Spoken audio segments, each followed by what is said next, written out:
Pastor Asha tukwaniriza nate. Blessed be mukama wa. Twalabye Pastor Manjeri.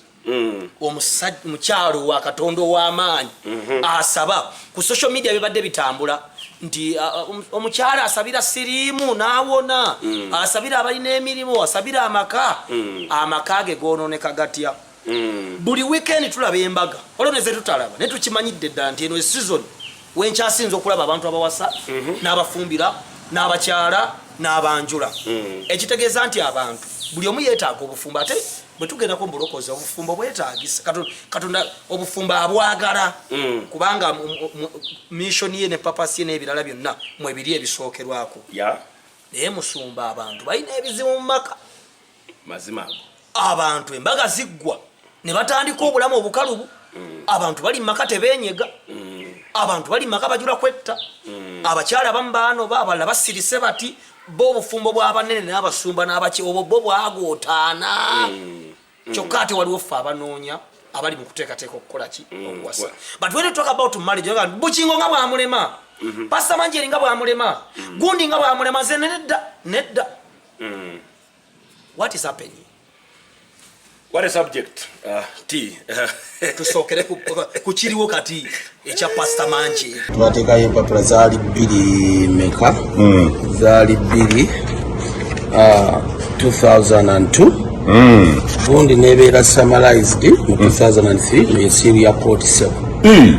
So it is official divorce. Waise wiki bbiri waise myaka ebiri myaka ngemeka okuzaamu myaka mingi gisigadde emyaka nga 18. I was never served divorce papers. I would have signed them on spot. That never happened. Okay, I would have said even if I don't get married again, but you can't continue in an abusive marriage. Yes, honestly, obufumbo bulimu mountains and rivers to cross. Ndi musajja mufumbo with a very beautiful wife. But you know, the day you let me say this, the day you stagnate not to work on your marriage. Marriage is divine. Marriage Katonda mwatese.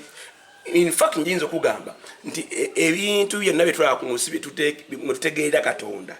The best institution for us to understand God kiri mu bufumbo. Kubanga Katonda ali mu busatu naye nga ali ki? Ali omu. Now, we try to in Deuteronomy 6:4, you understand. Muwulire mu Isirayiri Katonda mwali ki? Ali omu.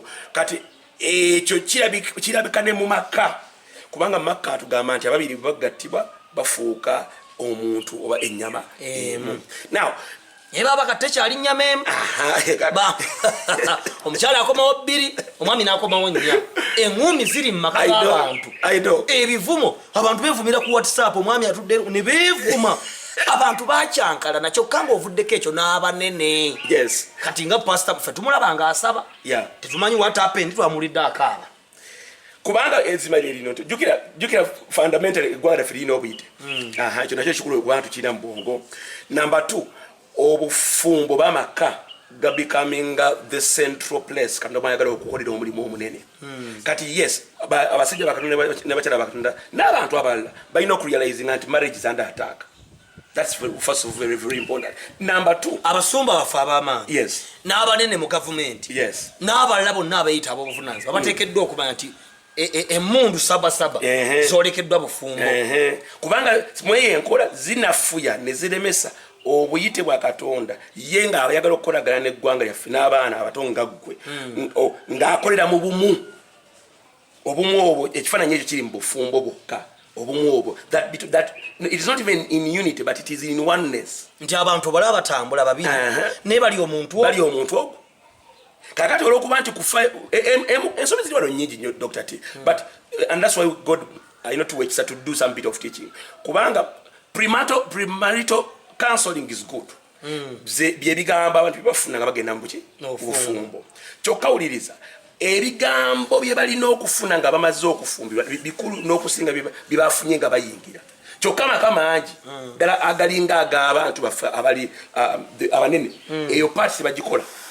Bababuulira nga bayingira obufumbo bwe bamala obufumbo nebagagenda bakulye kyokati yesu nga tekyetaagisa okubanga omuntu asisinkana out advice okuteekawo ofumbo buwedde anemundu ekoze ta ewedde abantu kati bagende ku Rio because primarital teyinza kumala nsonga zonna mu nsonga y'amanje eri asinaba kugirabira tulina ffenna n'abali abatulaba okutegeera nti obufumbo mulimu. You work out just like we work out our salvation. We work out our what? Our marriage. Kati kitekiriko obo ina mafuta oba tolina mafuta oba obera mu kyalo oba obera mu kibuga. The day you stop working on your marriage, that's a very big work, a very big word. Kubanga Yesu agambye kitanga akola nange nkola. Okiraba kati omusajja wolekera okutegeera nti obufumbo olina obubukolerera omukyala neyerabira ate akyanga okwerabira olw'ebintu ebingi kati wamu tulina problem number 1 nti omukyala bw'aba alina okukeera akole kino n'omwami n'akola kiri kati obufumbo omulimu gw'ofiisi esigala njereere nekwata nabbubi sitaani n'akola atya inaatuula mu ntebe era evidence tetulina sawa yali the downfall of marriage in Uganda today mu basumba baffe n'abantu abalala b'enjawulo tetandise kati it has been there for over 15-20 years back kati tuli mu kulya the fruit of that downfall. Tulina abantu bangi nnyo tulina okwongera okwesomesa kiki ekitegeeza okuba nti nze ne mukyala Mikisa twafuuka ennyama emu, we became one flesh. Kyokka tumala okufuuka one flesh tutambula in becoming one individual, one person. Kyokka ekyo nga kirina kukolererwa buli lunaku.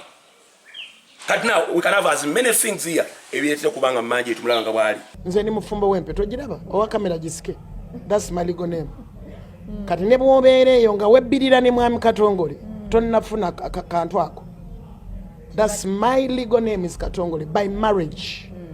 Not just twagala nye bambi nanzalamu abalongo n'agende waffe n'akyala. No, we went beyond that.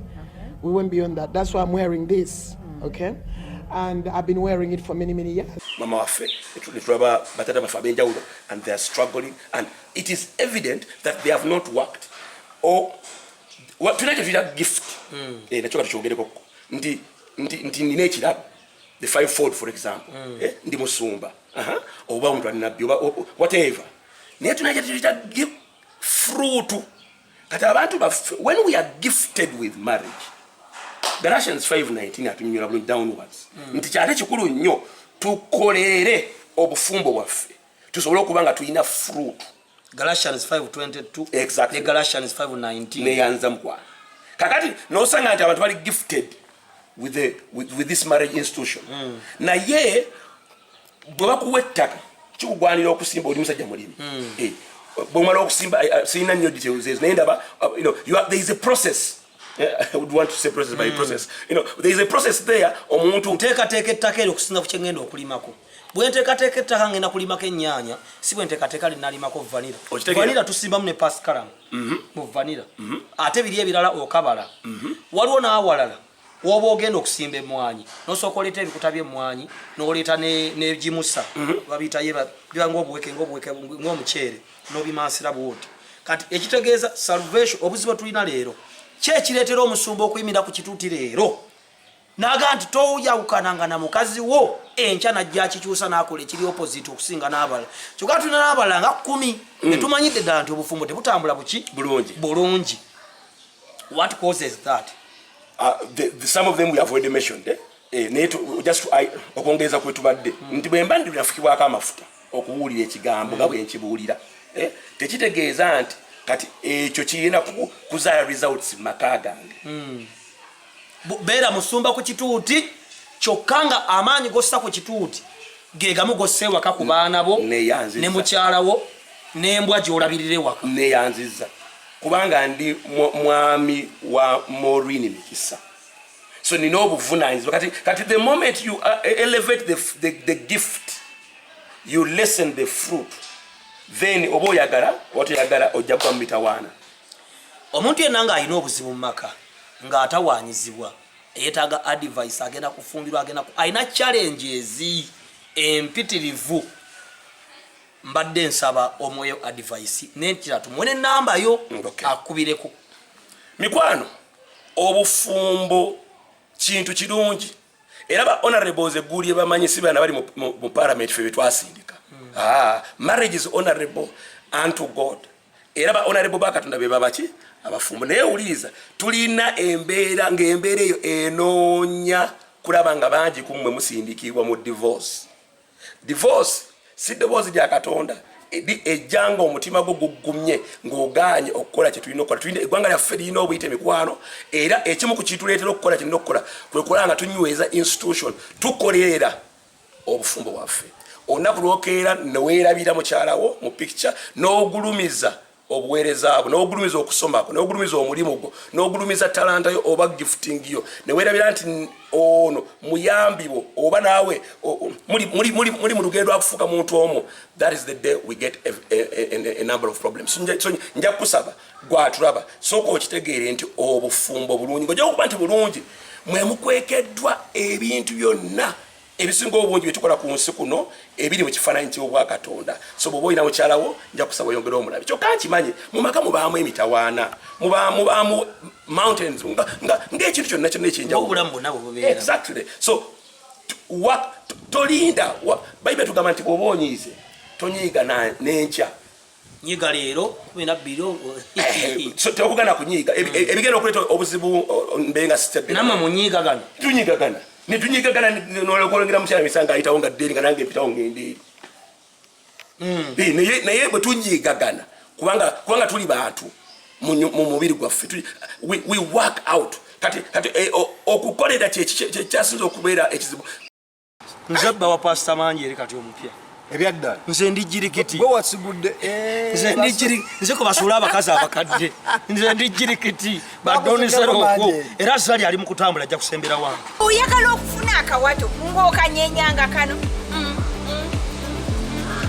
feesi yo yagubaasira ng'oyagala ogizigule edde ku mulembe gw'abaana abakompiitinga ate nga tokonye Ashiglo ali Dubai yayina ekizibu my dear ne solution zonna ali Dubai America UG